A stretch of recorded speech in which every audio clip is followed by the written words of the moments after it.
am Chrysanthia Manuel, residential real estate broker for Groupe Sutton Centre-Ouest in Montreal. And this is my counterpart, Jack Romaudo, Hello. financial securities advisor. Nice to see you again, Chris. Nice to see you as well. Always a pleasure. This is Real Life Money, where we talk about real estate, life, and money, and how we can make your money work for you through real estate investments. We do. We're just two fun, upbeat people having a good heart-to-heart about money, life, investing, just shooting the shit, and having a great glass of wine along with it, right? Thanks for having me. Absolutely. So today's conversation is about real estate planning. So today we're going to be talking about real estate planning. Last week we talked about how to get ready to start investing in real estate. And so, in fact, we talked about planning the budget, so a net worth statement. We talked about where is their down payment coming from, and finally about getting a mortgage pre-approval, which actually can come before or after having the real estate sit down, which is deciding what type of property that you may want to be investing in. So the mortgage pre-approval really depends on what type of investment you're looking to purchase, and it can vary. Yeah, so absolutely. Tell us about today's agenda. So I think, tonight we'll take the discussion more into the focus of, now that we know what we need to do to get ready and to be, well prepared to purchase real estate. I think really what I'd like to do is I'd like to pick your brain a little bit more. I'd love to better understand, the different types of investments that we have available, the pros and the cons to some of those investments. And really diving a little bit deeper into the real estate side of the planning, and just helping, I guess, our viewers understand, what their options are, and then we can even maybe talk about an example, like a real life example, and just kind of go from there and extrapolate on some different different concepts, and hopefully give some value and just different shed some light on some different concepts. I think is really what we're trying to do, right? And so every single episode we are opening an awesome bottle of wine that is recommended by Jack, who was a sommelier before, who is still a sommelier today. And today we have another wine, and Jack is going to talk to us about it right now. Absolutely. Can you maybe bring that a touch closer? Absolutely. So tonight we have the privilege of drinking one of my favorite wine producers, not just because of the quality of wines that he makes, but the man himself, the man, the myth, the legend. We are drinking Claude Chevalier's Bourgogne Aligoté. So we got on a plane and we flew to France, and we are in Burgundy. We are drinking Aligoté. So Aligoté is actually the grape that is used to make this wine. Grape? I didn't know that. Grape, yeah, absolutely. So it's the grape. More often than none, we see Chardonnay in Burgundy, but in this case, it's Aligoté. And Aligoté for many years, I think in Quebec especially, had a negative connotation. It was not a fun wine to drink. It was unfortunately, we'll say maybe cheap, lesser quality wines. But here, this is a man, the myth, the legend, Claude Chevalier, who is bigger than maybe wine himself. He is quite the personality. He makes a exceptional Aligoté. I think for everybody that's not drinking this at home, just to kind of give you an idea of what we're enjoying, this is absolutely exquisite. It's just beautifully citrus on the nose, so much undertones of floral. You have a lot of grapefruit, a lot of lemon, some green apple. It's just so fresh. But it's not too light. I feel like it's there's sort of a full body to it as well. Right. And I think that's where we really differentiate this Aligoté with many others. Not all, I'm generalizing, but this definitely has a lot of consistency and richness and density to it, but with this just clean, fresh acidity behind it. So it's great to start off an evening, or if you enjoy sushi, this is something that I would the bottle might be done before the sushi is done, kind of thing. But just overall, a really great glass of wine that doesn't break the bank. I think for less than $30 now at the SAQ, you have a lot of great selection. This definitely you're swinging for the fences on this one. Yeah, this is excellent. Honestly, not too sweet. Not sweet at all. Not Yes. heavy, very light. Something that I'm thoroughly enjoying, to be honest with you. Cheers. Cheers. Okay, so Absolutely. So what do you want to talk about today? Well, let's kind of just quickly recap from a financial perspective. I think what's important, you talked about it earlier, but I'll just recap it quickly. Now that someone has come to me, for example, and has sat down with me, and I've really listened to them and understood what they're trying to accomplish, and they realize that real estate investing is something that they want to dive deeper into. What we'll do is we'll do the net worth statement. So we're going to list everybody's assets. So all your savings, all the investments that you might have, the value of the property. So if you already own a primary residence, for example, we'll take the value of the property. And on the flip side, we will put everything that you owe. So we will list all your debts, credit card, lines of credits, mortgages, and we'll really get a good snapshot of your financial situation. And that'll help us understand where the down payment is going to come from for a future purchase. So whether it's I'll say a condo to a multi-unit plex, for example, it's going to help us understand where the funding of the purchase of that next building is going to come from.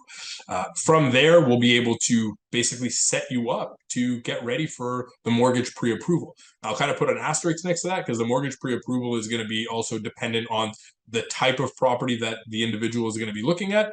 But all that to say, we are at that point ready to kind of pass the baton over to someone as so wonderful as you are, who is going to help, an individual or a couple or a team better understand, from a real estate perspective, what their options are. So, just parenthèse again. Yeah. This is definitely, we are giving advice. However, it should be taken with a grain of salt. If anyone is listening or watching, they really have to consider their personal situation in order to determine what is the right step for them to move forward, and in what timeline as well. So from a financial advising perspective, from a real estate investing perspective, they definitely need to consult a professional to assess their personal objectives.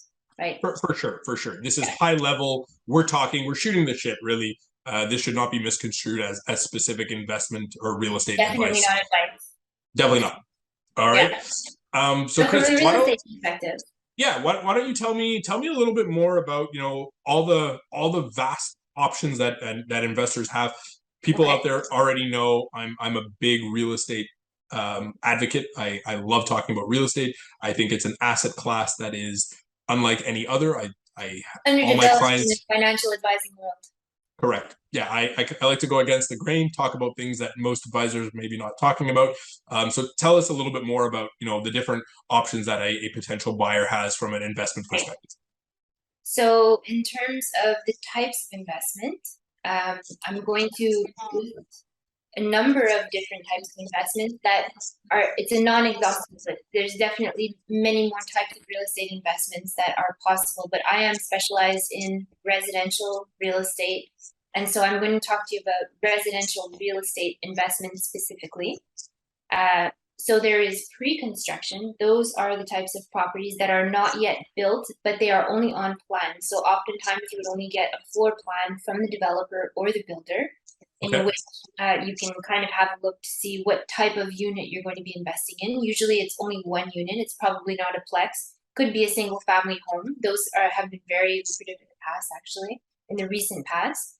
You can also look at a flip. A flip, just very briefly, is a property that may be in maybe not so good of shape, that is older, that needs some work. It needs a kitchen, it needs a bathroom, it may need a roof, may need foundation work, it may need pyrite removal. There are a lot of different things that can happen within a flip, but the idea is to purchase it for a lower price, to fix it up, and then to sell it relatively quickly after.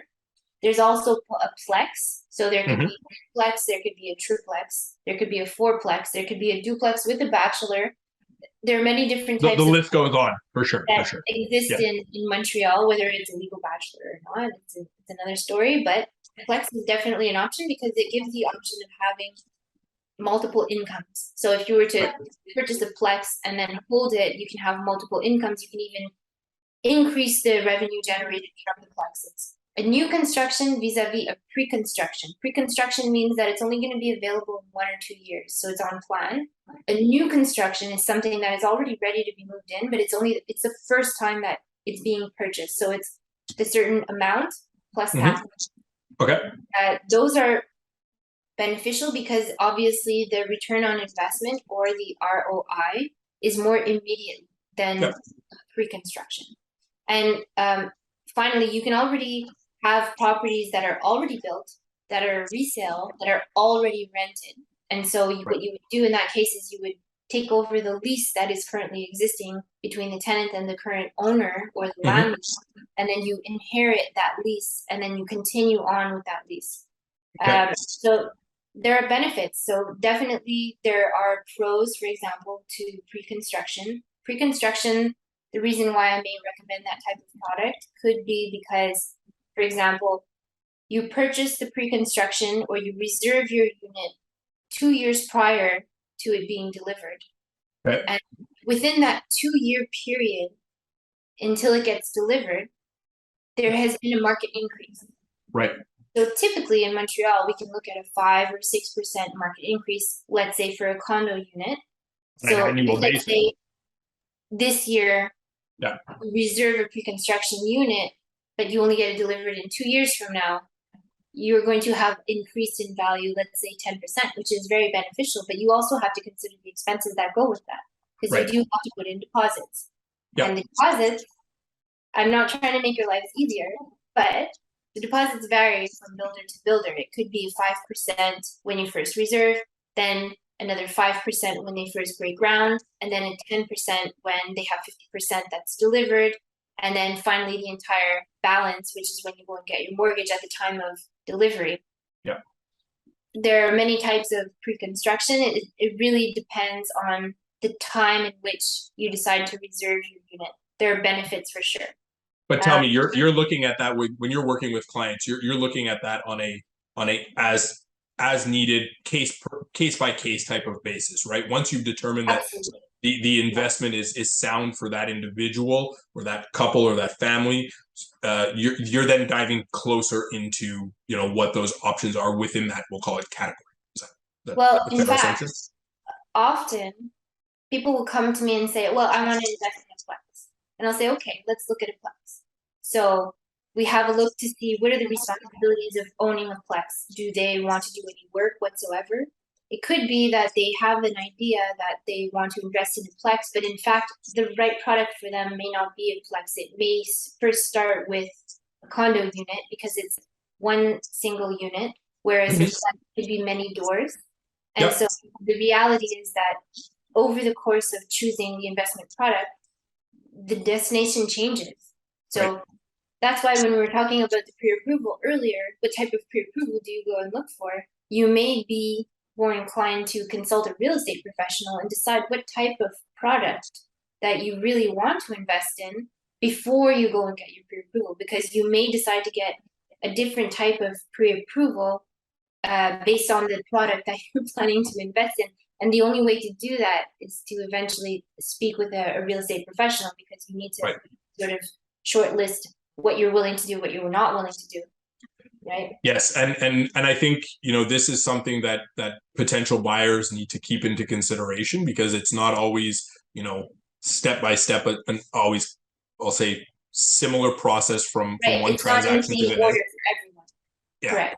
And I think this is where having a team, having professionals around you is super important, especially where there's a cross between different industries, that there's communication, makes it that much easier to serve a client and help the client better situate their needs and then obviously their objectives. Okay, but I guess now we know that there's multiple types of investments that are available. There are pros and cons to each type, and it's making sure that we're finding the suitable type of real estate investment for an individual or a team, and then understanding obviously those pros and cons and the expenses that come with it, because the expenses are not all the same that come with each type of investment, and those can vary. So those are all things that I think from a high level perspective, people that are listening definitely want to take into consideration, because like you said, a flip is a lot more labor intensive, and perhaps, investment intensive, than perhaps something more simple, like buying something that's on pre-construction, on paper, and you're just waiting. You're being patient. Your money is parked, but it's parked in working for you, because you've purchased the right to own something when it's built. Actually, that's a really good way to put it, because the pre-construction versus the new construction, the pre-construction means that you've parked your money for a specific amount of time, knowing what you are going to be delivered. And when you're going to be delivered that unit, for example, it'll have increased in value already, whereas you already have the right to purchase it at a significantly less value, because you may have been one of the first or second to have reserved that unit in the very beginning. So it's sort of the foresight to see what is happening in this particular area. Also, you have to investigate the builder and so on, but you have the foresight into the future, whereas a new construction is something that's already existing. And so your return on investment, maybe you were not ready 2 years ago, but now you're ready.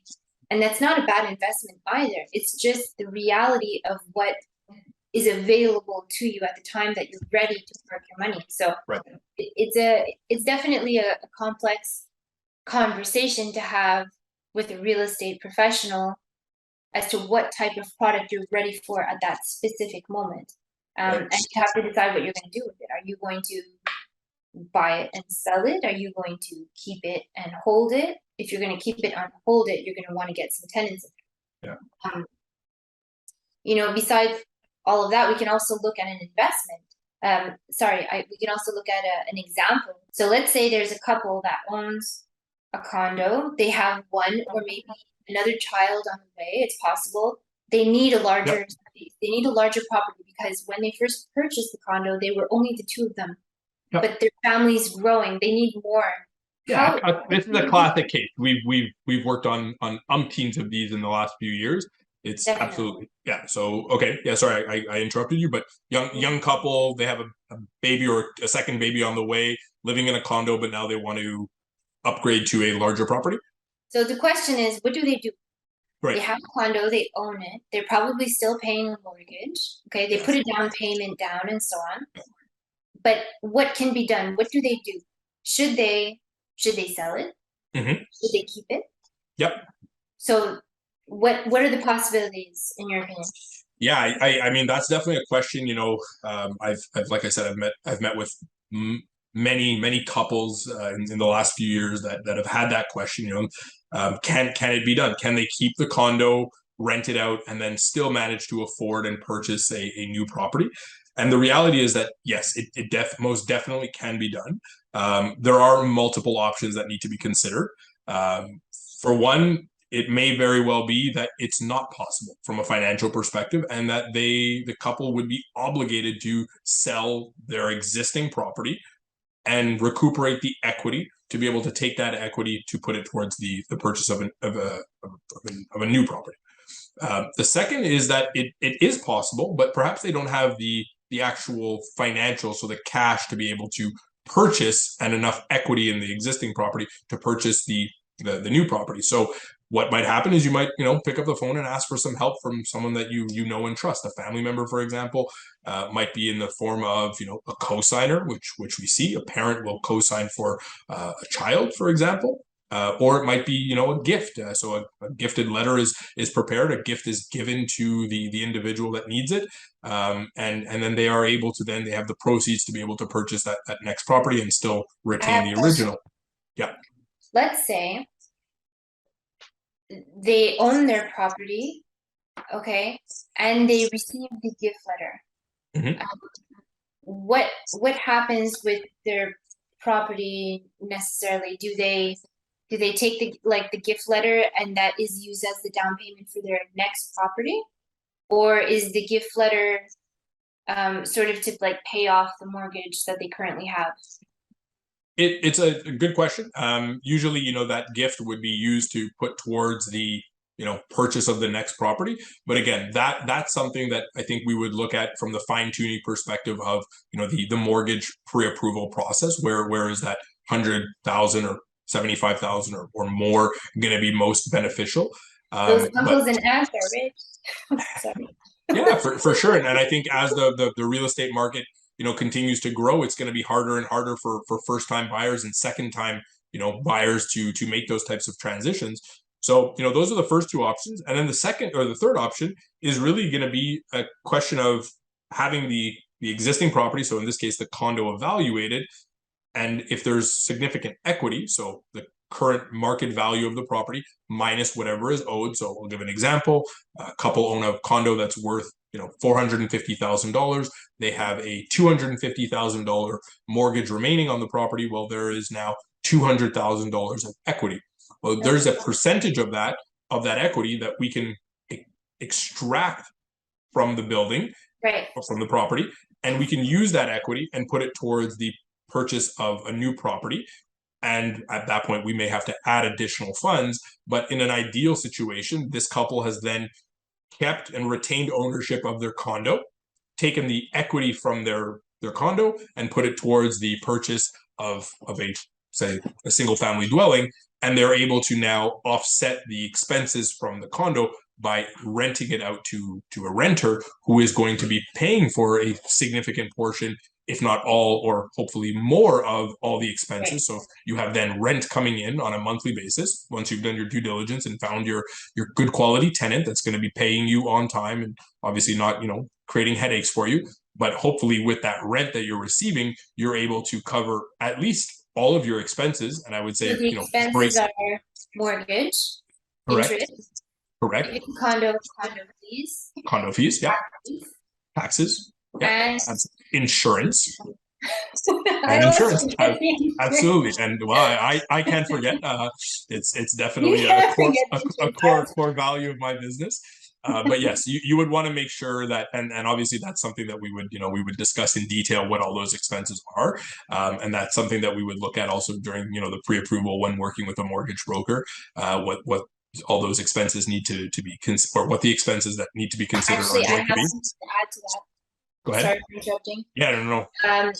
There's also the future maintenance. So sure. This is Absolutely. like my Yes. real estate input here. Yep. Is the future maintenance of whatever condo it is that they own. Obviously, that there are going to be a few things that are going to come up over the years that need maintenance, such as I don't know if the appliance breaks down, or if there's it could have been a special assessment within the condo building that occurs. So definitely about a 2% of whatever the condo or the property is worth extra in order to make it secure. For sure. And I think, all those expenses, we would look at them in detail, and you're essentially trying to ensure that all your expenses are going to be covered by the rent that you're receiving. So at least you're breaking even. And in a lot of situations, you're maybe even going to be, left over with 100, 150, 200, maybe $300 extra a month, so that you've received your rent, you've paid all your expenses, and then there's this leftover. Well, that's now money in your pocket. Yeah, right? And that's what I love. That's what I love talking to my clients about, because that's where, now you've benefited from the appreciation of the property. You're generating positive cash flow. So it's a word I use a lot, cash flow. And ultimately, you also have the tax deductions from, managing this income property that you can write off on your income taxes. So it's a very powerful tool. And not to mention that with the property that you had in the condo, you were able to then buy the single family dwelling, right? So absolutely. So it's a way that individuals that have currently already purchased a property, they don't actually have to sell it. They don't have to sell it. They can build it in their portfolio in order to definitely keep the asset that they have in order for it to continue to work for them in the future. It's actually interesting because I get asked this question very often, and in recent years the answer has always been, I would love to sell your condo, but I think it might not be the most beneficial thing to do. have you Exactly. thought of? Yeah, I think you should keep absolutely. it because you can collect rent on it. I see you're at the end of the glass. Absolutely. I am at the end of my glass. So that I guess tells this me that conversation's we over. are this conversation. No, that's not what that means. But Not the no, reason, I think this has been but a we've fun covered dynamic. what we wanted to cover today. Absolutely, yeah, it's been a fun dynamic conversation as always. Yeah. Let's maybe So next put a week, pin in it. how about we talk about how to budget? You know, like how to set up Absolutely. a budget to Yep. make sure that an individual knows what is going where, so that they know what to plan for. Because I feel like it's a question that comes up pretty often with a lot of my clients. And normally I just say, well, you know what, you got to talk to a financial advisor. Yeah. So definitely, yeah, we can definitely take some time to talk about the value and the importance of budgeting, and really taking control and being mindful of your spending. And yeah, we can dive into that the next time we get together and have another great glass of wine. Sounds good. Awesome. Well, thanks. Always a pleasure chatting with you. I look forward to the next time we get together. Sounds good. All right. Take care. Thanks, you too.